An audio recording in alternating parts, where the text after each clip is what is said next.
Hi everyone and welcome to this video on Deutsch Algorithm. I am Piyush Shogbahiti from Computer Science and Engineering branch, and today we were going to explore one of the earliest and most fascinating algorithm in quantum computing. The algorithm was proposed by David Deutsch in 1985 and make a significant point in the development of quantum algorithm, demonstrating for the first time how quantum computing could outperform classical computation in a simple but meaningful way. To truly understand Deutsch algorithm, we first need a quick overview of quantum computing itself.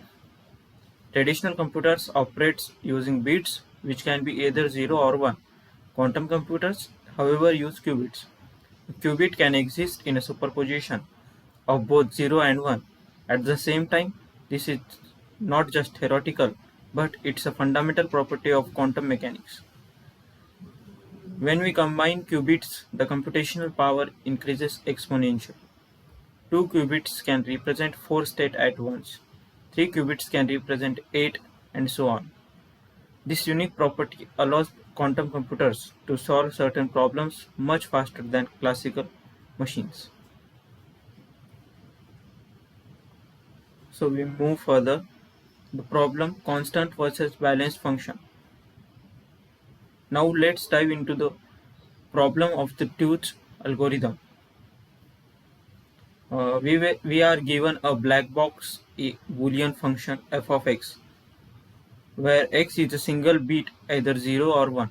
The function is promised to be either constant, meaning it returns the same result for both inputs, or balanced, meaning it returns different results for each input. Our goal is to determine whether the function is constant or balanced. But here is the catch. We want to determine this with this minimum number of function evaluation.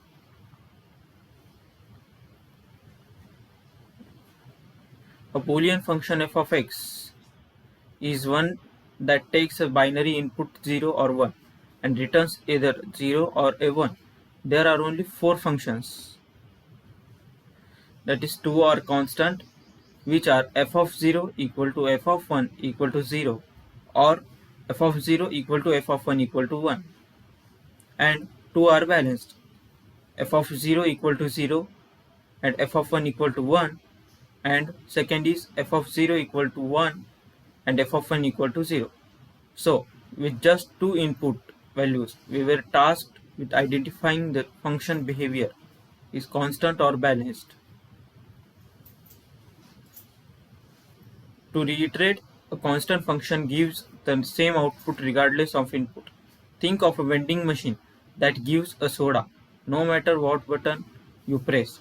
A balanced function, on the other hand, changes its output depending on the input, like pressing different buttons and getting either soda or water. Now in classical world, to determine what kind of function it is, you must test both inputs f of 0 and f of 1. But imagine if we could find the answer in just one step. That's the exact what Deutsch algorithm achieves using quantum magic. Let's visualize the classical process. You evaluate the function at 0 and get a result. Then evaluate it at 1. Only by comparing the two outputs can you conclude whether the function is constant or balanced. This method needs two function calls. While that seems efficient for a single bit, this problem scales poorly. For larger inputs, the number of evaluations grows rapidly, which is where classical computers begins to struggle.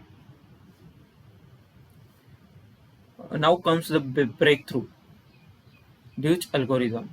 What if we could evaluate both f of 0 and f of 1 at the same time? That's what quantum computing enables through superposition. Deutsch algorithm puts the input qubit into a state that represents both 0 and 1. Then it returns the function once in the constant state. Through quantum interference, this result tells us whether the function is constant or balanced. It may seem like magic, but it's grounded in quantum principles and demonstrates a fundamental speedup. over classical computation. So we will see the quantum circuit diagrams here. Let's look at the circuit that makes it possible. We start with two qubits. The first is initialized with gate 0 and second is gate 1.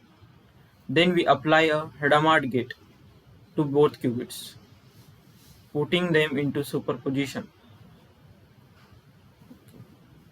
Uh, this sets up the ability to evaluate the function on both inputs simultaneously.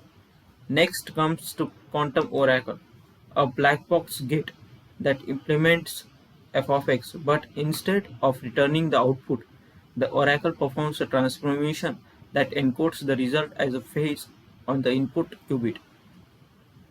Finally, we apply Hadamard gate to the input qubit and measure it. This result tells us if the function is constant or balanced, all in a single function call. So now we will study the superposition, Hadamard gates and phase kickbacks. So let's go deeper into the three core quantum phenomena that make its work. Superposition allows the qubits to exist in a combination of 0 gate and 1 gate state. This is the core reason we can evaluate multiple input at once. The second is the Hadamard gate, or we can say it as H gate, creates this superposition. Applying H gate to 0 gate gives us 0 gate plus 1 by root 2, and applying it to 1 gate gives 0 gate minus 1 gate upon root 2. This sets up the quantum state for interference. Then there is a last, which is a phase kickback. When we pass the qubits through the oracle, the function value affects the phase of the first qubit. It doesn't give us a classical output directly. Instead, it leaves a quantum imprint that we decode using interference via the final Hadamard. Let's break down the Deutsch algorithm in 4 steps. First is initialization. We start with 0 gate and 1 gate as our input qubits. The second step is applying Hadamard gate. Hadamard gate creates a superposition. The first qubits become 1 gate and the second becomes 1 gate minus 0 gate. The step 3 is applying the oracle function. The oracle encodes the function's output into the phase of the first qubit, thanks to phase kickback. Step 4. Final Hadamard and measure. One more Hadamard on the first qubit lets distinguish between constant and balanced function with just a single function evaluation.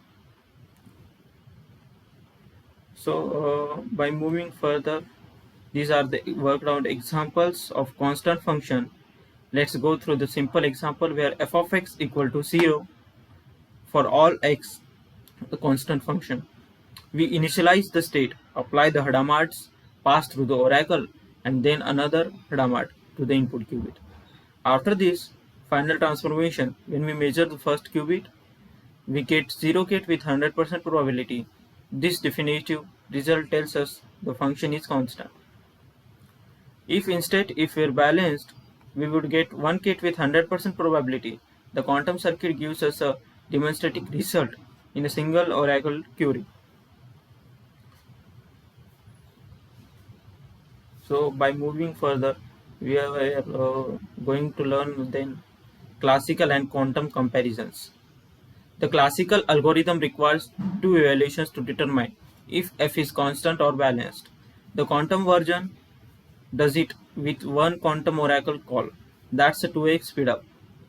But important, while this algorithm doesn't scale directly to larger input sizes, it laid the foundation for more powerful algorithms like Deutsch, Grover's, and Shor's. So, in the conclusion, Deutsch algorithm showcases the early potential of quantum computing. It introduces us the key quantum concepts, superpositions, Hadamard gates, and phase kickback, and demonstrate a real quantum advantage, even if in small problem. More importantly, it laid the groundwork for the quantum algorithm that allowed. Quantum computing may still be developing, but algorithms like this prove that we are entering an era where quantum speedups are not just possible, but they were real, and that's a leap worth paying attention to. Thanks to the Mr. Thanks to the Belsare sir who supported and guided me for making this video on Deutsch algorithm. Thank you.